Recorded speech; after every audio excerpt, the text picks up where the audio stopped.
So here we are in our real first video podcast or vodcast, or whatever you want to call it. And I want to take a little bit of time to talk to you a little bit about writing labs and what the expectations you're going to have for labs this year in IB Bio 1. And so a couple of things to note here is that when we're talking about writing labs, what we're really talking about is how do we write these large labs for your internal assessment, also referred to as your IA. Excuse me, that's my son over the PA. And as part of those internal assessments, your contributions for the science fair, which is a required component of the class. So you're going to be actually writing a couple of IAs this year with many subcomponents as we move forward through the year so that you get a little bit more practice. So next year, you'll be able to write an IA really well, really easily, earn the maximum amount of points you can on it for your IB grade towards your IB diplomas or certificates. So again, just to reiterate, I do need you to take notes.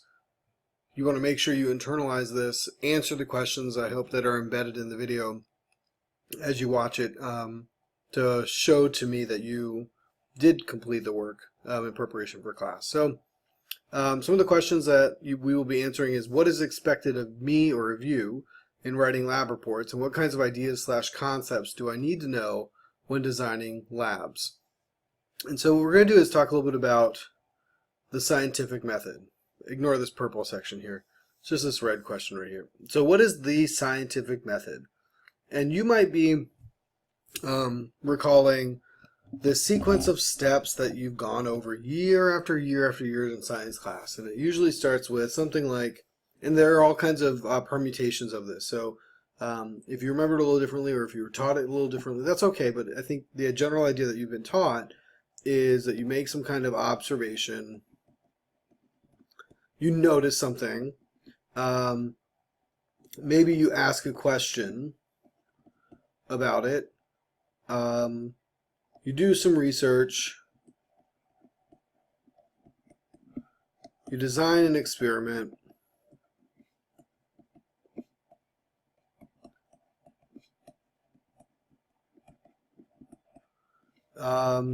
Let's say we analyze the data.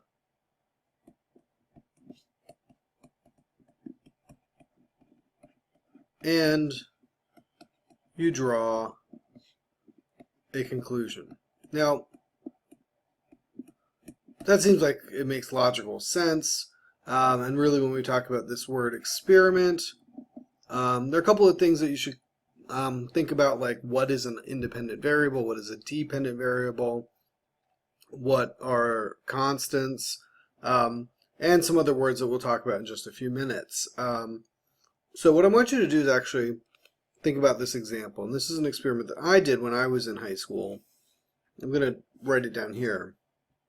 What I did when I was in high school after I finished my IB program, but before graduation, was try to study and determine the answer to this question. Is there a correlation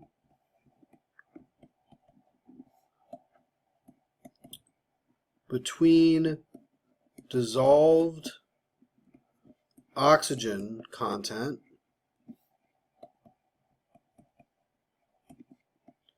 and growth rates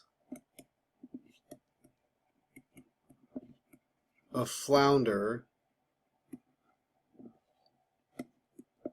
Okay, so that was a question that I was interested in when I was in high school. I actually worked with a former teacher of mine on that. Actually, it was one of her colleagues' projects, and I got to help, which was actually kind of a really cool thing. So what I want you to do is think about what are the different components of an experiment here. But what I want you to keep in mind is that the point of an experiment is to be able to control for all variables. Really, the idea is that if we can change one thing, one variable, then any change at all that's measurable after the experiment can be attributed to the one thing that you were changing.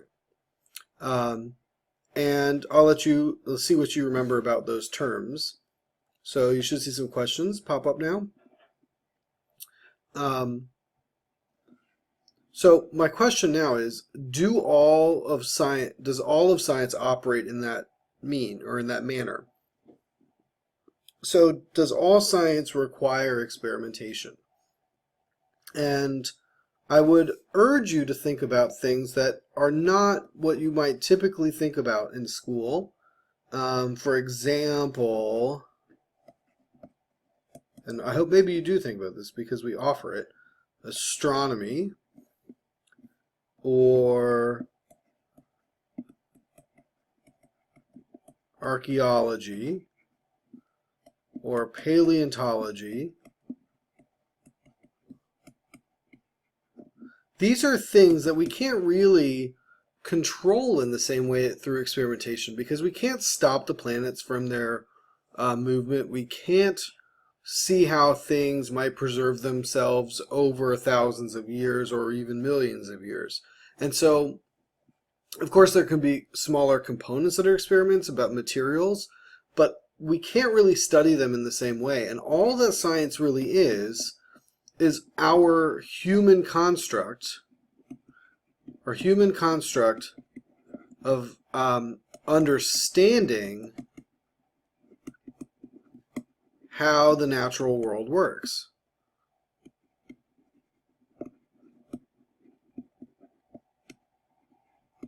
I hope that makes sense to you. And there are kind of three different parts of science. So there's definitely the content, which you've been taught over and over and over again, and sometimes may even think that that's what science is a body of knowledge. But it's also a process. It's the way that we systematically answer questions and maybe even ask new questions. And then there's this other part called the nature of science, which is really about how science works and how explanations in science improve based on new data, new perspective.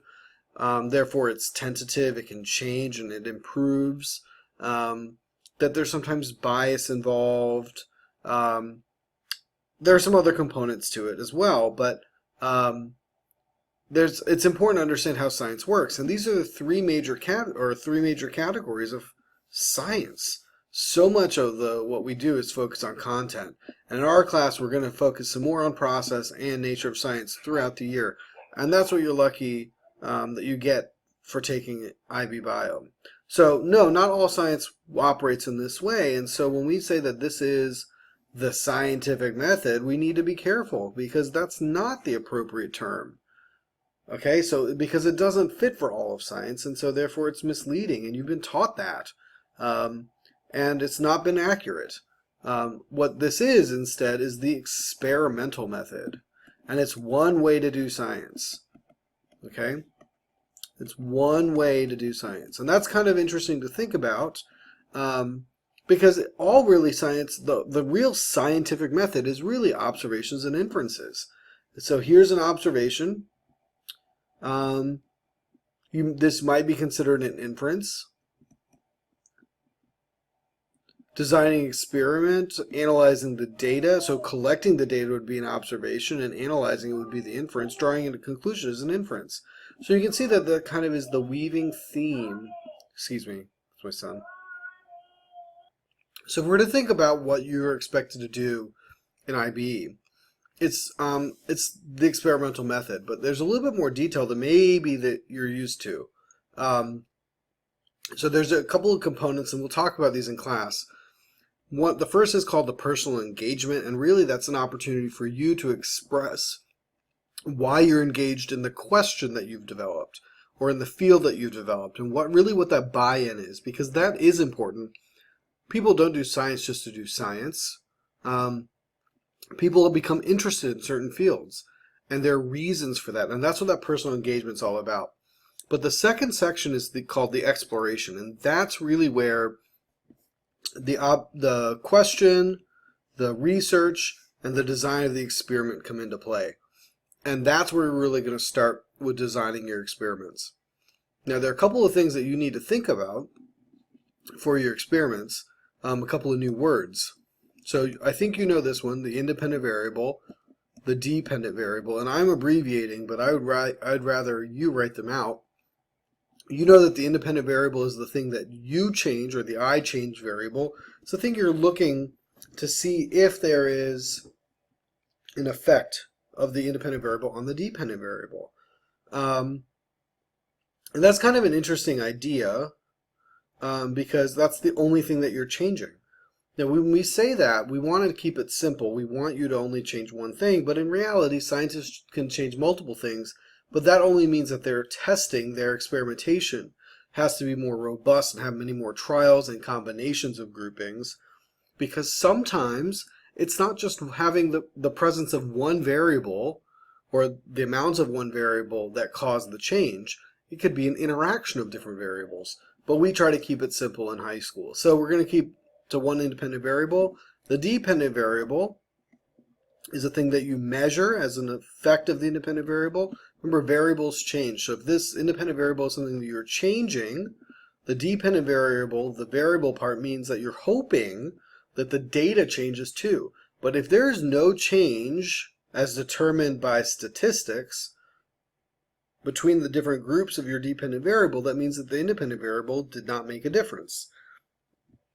One of the other things that you should be thinking about, if you don't know this already, is something called a null hypothesis. And if you don't know what that is, I would highly recommend that you look up what a null hypothesis is. N-U-L-L hypothesis. And what an alternative hypothesis is. Okay, that's sometimes written as H-A. Okay, the alternative hypothesis is what you're used to developing, but you're not used to the thinking in terms of null hypotheses. Another term that you're used to thinking about is constants, which are, the way I think about constants are, these are the materials, like if you think about the list of materials that you need for your experimentation, the ones that are going to be the same for each of your levels of your independent variable. And that's different than something called the controlled variables. And that might be a new word for you. Controlled variables. So variables, again, means the opposite of constants. Constants are things that stay the same. Variables are things that can change. And so when we're thinking about your experiment and the question that you've asked, what are the other things that could affect your experiment that can change? And so maybe temperature is not the thing that you're hoping to be testing for, not your independent variable, but if it changes, it could affect your data. So how do you control it? How do you maintain a certain temperature? What temperature is that going to be, and how do you maintain it? And that's important to communicate, because if somebody was to try to replicate your experiment, that's important information for them to have. If they did not have that information, they would not be able to replicate your data and validate it. Okay? So those may be new words for you. When we're talking about analyzing the data, what we're really going to be talking about is something called hypothesis testing. So, and that's really the statistics that I'm just referring to. So you might know some statistical terms. I just did air quotes around statistical terms. So you know, like mean, median, mode, range. I think you know those things. But that's all descriptive statistics. That's not hypothesis testing. When we're talking about hypothesis testing, we're talking about trying to refute the null hypothesis. In science, we have a difficult time proving things, like with a capital P, beyond all doubt. And so, and we can talk about why that's actually a really good thing for science. But in hypothesis testing, you're trying to disprove a hypothesis using statistics. So you may find that you need to know how to do t-tests, you need to know how to do ANOVA tests, or Pearson R correlations, or even chi-square testing. And so all of those different tools are useful depending on the data, which depends on the design of your experiment. So if you have the end in mind when you're designing your experiment, then you understand what kind of statistical analysis you need to do. And based on that statistical analysis, you can draw appropriate conclusions with certain confidence levels. And that's going to be really important for your analysis. So as you can tell, this is going to be a lot more detailed than any lab report that you might have written. Maybe you've never written a lab report before, and I hope that that's not the case. But if it is, we'll work together to get you to where you need to be. And so I see that I'm at 15 minutes, and I know I'm closing out. And so let me just end with this, and then I'll take any questions you have at the beginning of class next time. So here are my expectations of you, that you'll meet the IB and ISCF guidelines for experimentation, and that includes animal experimentation policies. And so if you look up ISCF, that's the International Science and Engineering Fair. You can find all kinds of things up there, and I'm happy to help you with that. I've been part of ISCF for 9 years, so I know those expectations and guidelines pretty well. But you will not be able to test on vertebrates, and you will not be able to do psychology tests or testing on humans, with maybe some caveats there. But you will need to speak to me well in advance. I also do not expect anything that I would see in a 9th grade science fair, or even sometimes what I get proposed to me are experiments that, I wouldn't even expect at the elementary school science fair. I've had students propose pouring liquids on plants to see how it affects their growth, and that's just frankly embarrassing. So do not propose that. We're looking for higher level IB quality labs, so that you are asking novel questions. And again, we will work through this a little bit in class. Ultimately, you will complete your IAs and science fair projects individually. Now, we will start by looking at the rubrics, writing sample labs in teams, probably in pairs. So you do have some accountability, but you also have someone else to bounce ideas off of and check your understanding and to work with. But you will eventually be working individually, as this is part of your IB exam grade. It is quite important to think about this as part of that final exam component. You will execute a well-designed experiment to answer an operational, that's a key word, and if you don't know what that is, look that up, operational research question, statistically analyze your data. So you're looking for a term called statistical significance. And I would jot that word down. I didn't write it. Statistical significance. That has a very important word in statistics and in science. An important meaning. And evaluate your outcome procedures and limitations. And what I didn't write was offer improvements to your experimentation. And I'm going to stop there because I just hit the 18-minute mark.